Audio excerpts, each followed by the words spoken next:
I want to start out by explaining quite carefully what I mean by mythology.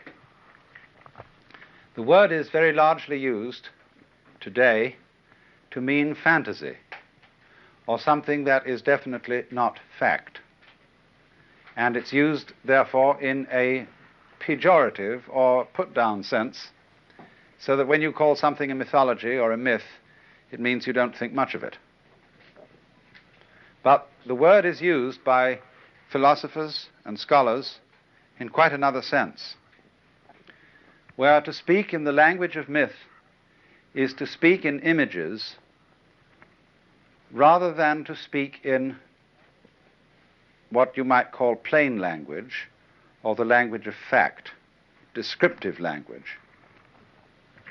You can sometimes say more things with images than you can say with concepts. As a matter of fact, images are really at the root of thinking. One of the basic ways in which we think is by analogy. We say a certain thing is, say we think of the life of human beings might be compared to the seasons of the year. Now, there are many important differences between a human life and the cycle of the seasons, but nevertheless, one talks about the winter of life or the spring of life, and so the image becomes something that is powerful in our thinking.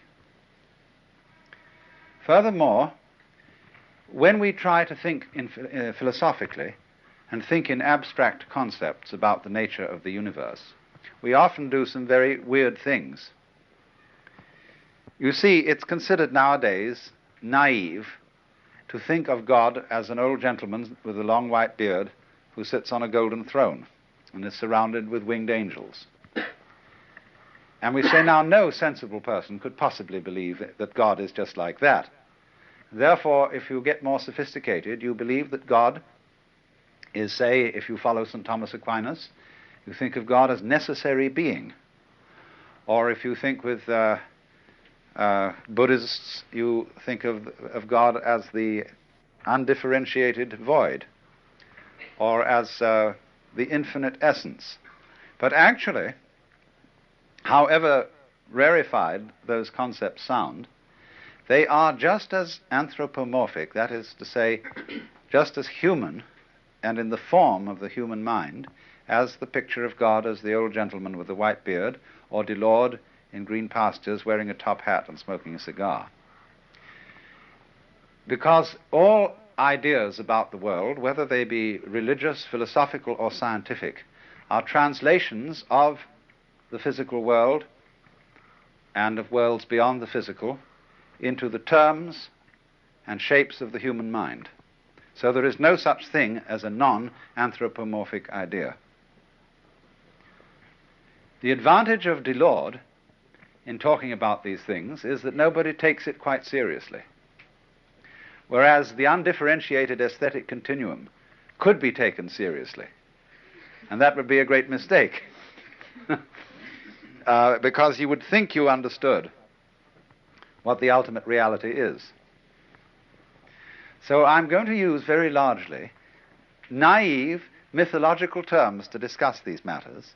And if you are a devout Christian, you mustn't be offended by this, because you will naturally think that you have risen now to a more superior idea of these things than these very simple terms derived from the imagery of the Bible and of the medieval church. But I shall discuss Hinduism in the same way. And I'm going to begin with Hinduism to give you a sort of fundamental account of what it's all about. I imagine some of you were present at the lecture I gave in the university on religion and art. And I discussed the view of the world as drama. Now, I want to go more thoroughly into this, because the Hindu view of the universe is fundamentally based on the idea of drama. That is to say, of an actor playing parts. The basic actor in this drama is called Brahma. And this word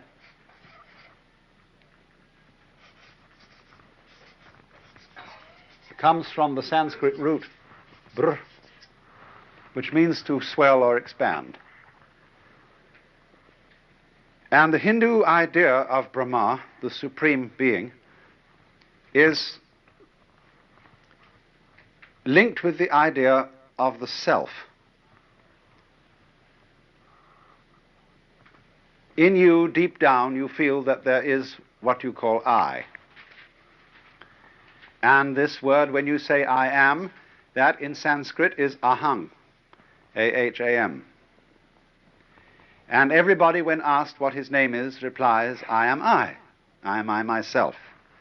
And so there is the thought that in all life, the self is the fundamental thing. It means the center.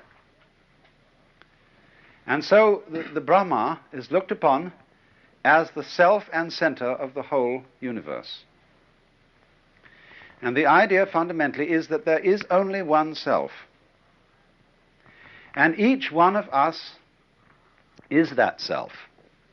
Only it radiates like a sun or a star.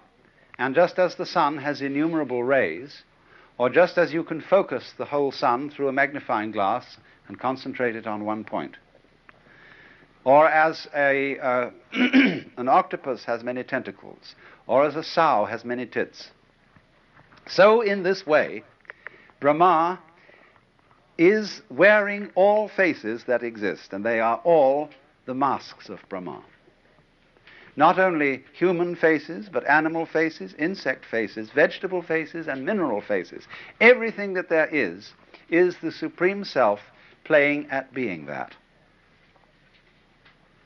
Because the fundamental process of reality is, according to the Hindu myth, hide and seek, that, or lost and found. That is the basis of all games. And it's true, isn't it, that when you start to play with a baby, and you take up a book, and you hide your face behind it, and then you peek out at the baby, and then you peek out this way, the baby begins to giggle. Because a baby, being near to the origins of things, knows intuitively that hide and seek is the basis of it all.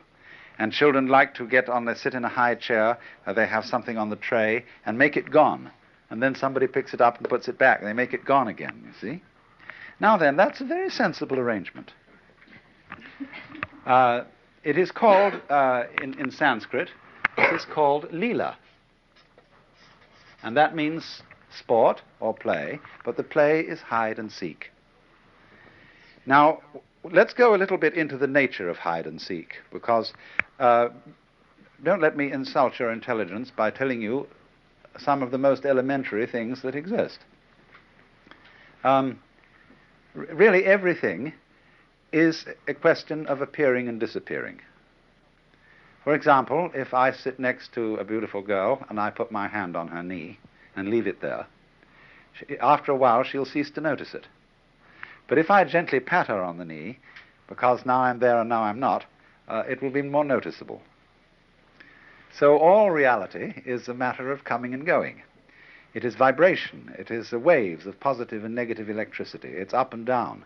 And things like wood appear to be solid because in much the same way that the blade of a fast-moving electric fan appears to be solid. So the vast agitation that is going on in the electrical structure of solid things is a terrific agitation which will not allow the agitation called my hand to go through it. Other kinds of agitation, like X-rays, are so constructed that they can get through. So everything is basically coming and going. For example, sound. If you listen to sound and slow sound down, in the same way, you see, you can slow sound down in the same way as you can use a magnifying glass to look at the structure of something visible. And as when you look at the magnifying glass, you find that solid things are full of holes.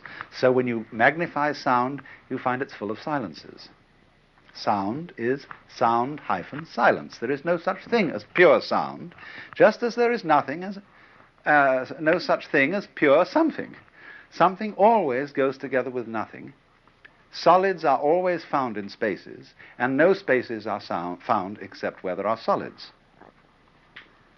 You might imagine there being a space without any solid in it, but you will never, never encounter one, because you will be there in the form of a solid to find out about it. You see, they go together, these things. The solid and the space, the positive and the negative, the here we are and here we aren't, go together in the same way as the back and front of a coin. And you can't have a coin that has a back and no front. The only thing that gets anywhere near that is a Mobius strip, which is a mathematical conceit in which the back and the front are the same. But that only shows in a more vivid way how backs and fronts go together.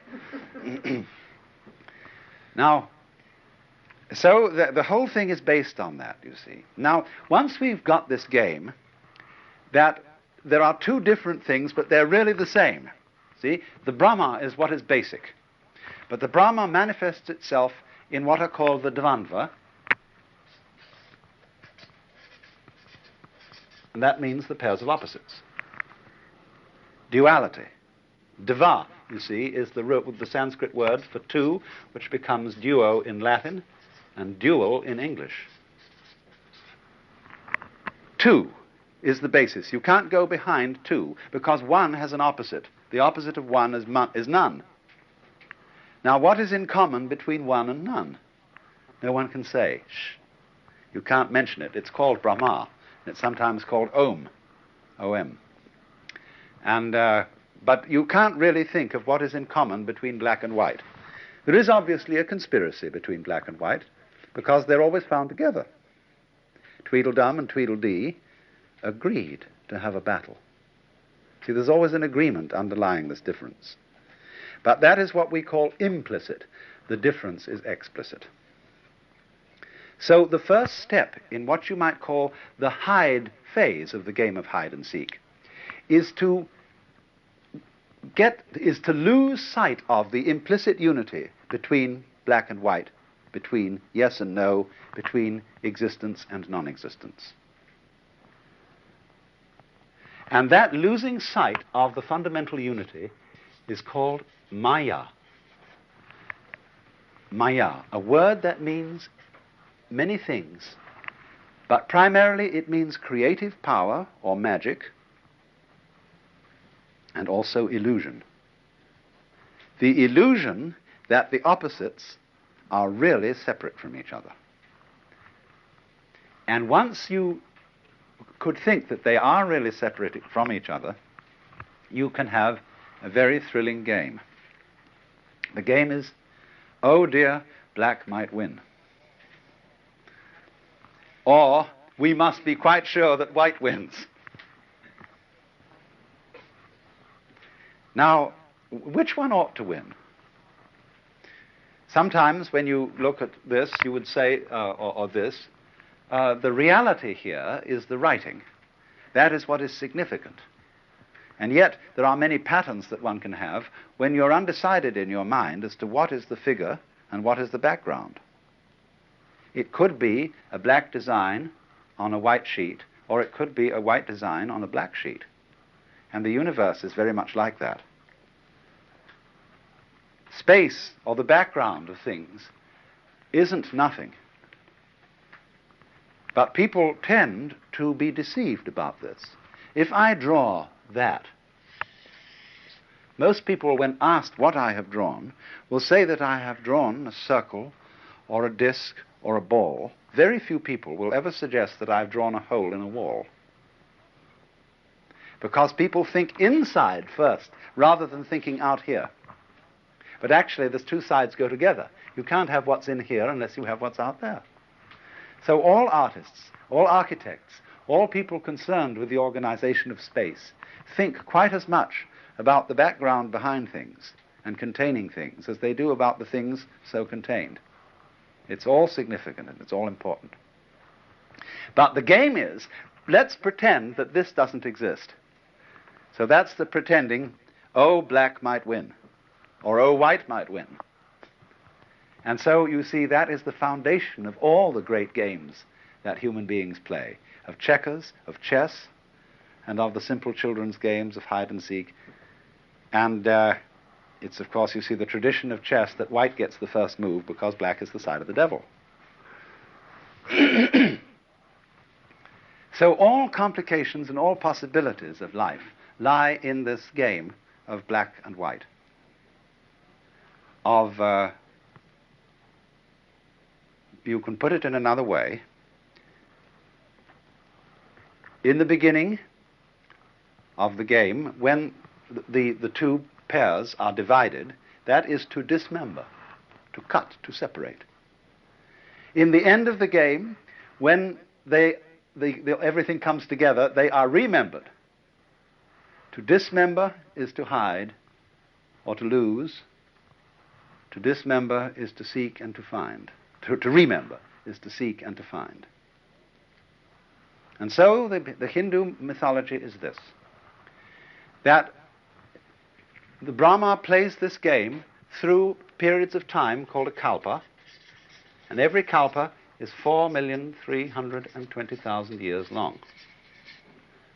And for a kalpa, he forgets who he is and manifests himself, pretends he acts the part of, as the great actor, of all of us. And then for another kalpa, he wakes up, remembers who he is, and is at peace. So the period in which he manifests the worlds is called a manvantara, and the period in which he withdraws the game is called the pralaya. And these go on and on and on forever and ever and ever. And the whole thing is that it never becomes boring, because the forgetting period makes you forget everything that's happened before, so that each time, for example, a baby comes to birth, a baby is, although inheriting genes from the most distant past, the baby always confronts the world anew and is astonished and surprised at everything. But as you get old, you get heavy with memories. You get like a book that people have written on and written on and written on, as if I was to go on writing on this, and eventually the whole thing would become black, and then I'd have to take out a white chalk and start doing it that way. Well, that would be like the change, you see, between life and death. Now, in popular Hinduism, it is believed that each one of us contains not only the Supreme Self, the one ultimate reality, the Brahma, who looks out from all eyes and hears through all ears, but there's also an individualized self. And this self reincarnates from life to life in a sort of progressive way or a regressive way, according to your karma, the Sanskrit word which means your doing. Karma from the root kri, to do. And so there is a time then, you see, in which we become involved and get more and more tied up in the toils of the world, more and more subject to desire and to passions and to getting ourselves hopelessly out on the limb. But then there follows a later time when the individual is supposed to withdraw and gradually evolve until he becomes a completely enlightened man, what is called a mukti. A mukti is a liberated person who has attained the state called moksha, or liberation. He has found himself. He knows who he is. He knows that he, deep down in himself, and that you, deep down in yourselves, are all the one central self, and that this whole apparent differentiation of the one from the other is an immense and glorious illusion.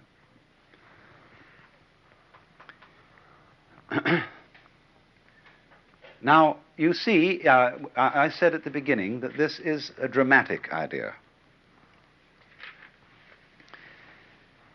In drama, we have a convention of the proscenium arch and the stage.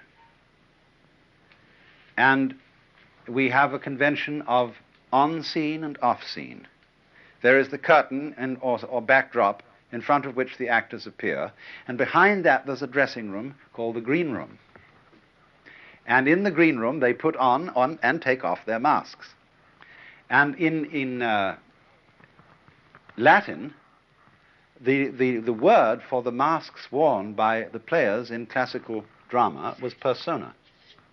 That, the Latin word per means through, sona, sound, that through which the sound comes, because the mask had a megaphone-shaped mouth, which would throw the sound in an open-air theatre. So dramatis personae, the list of the players in front of a play, means the list of masks that are going to be worn. And insofar as we now talk about the real self in any human being as the person, are you a real person? We have inverted the meaning of the word, and we have made the mask word mean the real player underneath. That shows how deeply involved we are in the illusion. Because you see, the whole point of a play, the skill of the actor, is to persuade the audience, despite the fact that the audience knows it's at the play, is to have them sitting on the edge of their chairs, or weeping, or in terror because they think it's real.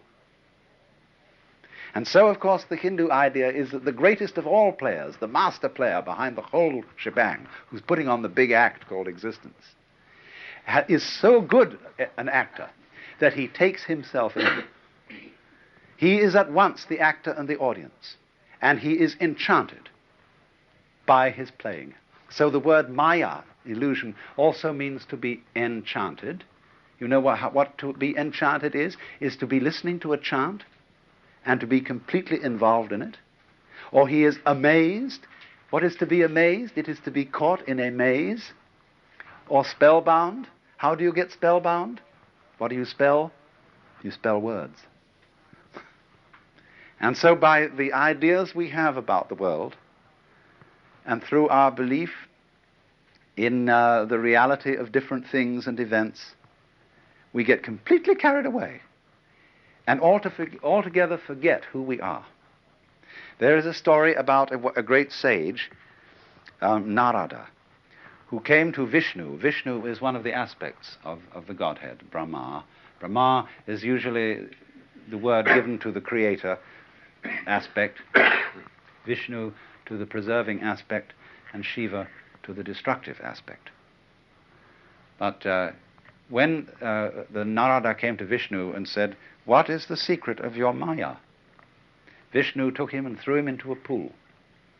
And the moment he fell under the pool, he was born as a princess in a very great family, and went through all the experiences of childhood and being a little girl, finally married to a prince from another kingdom, and she went to live with him in his kingdom.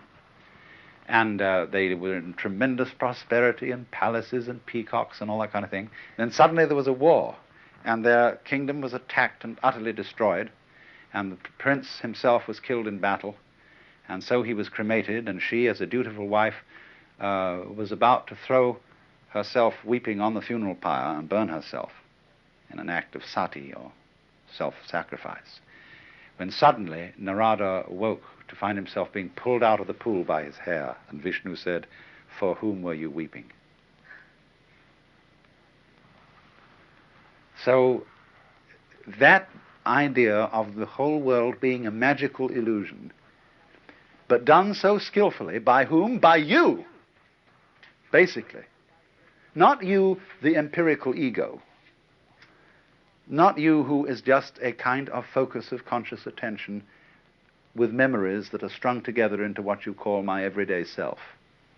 But the you that is responsible for growing your hair, for coloring your eyes, for arranging the shape of your bones, the deeply responsible you is what is responsible for all this.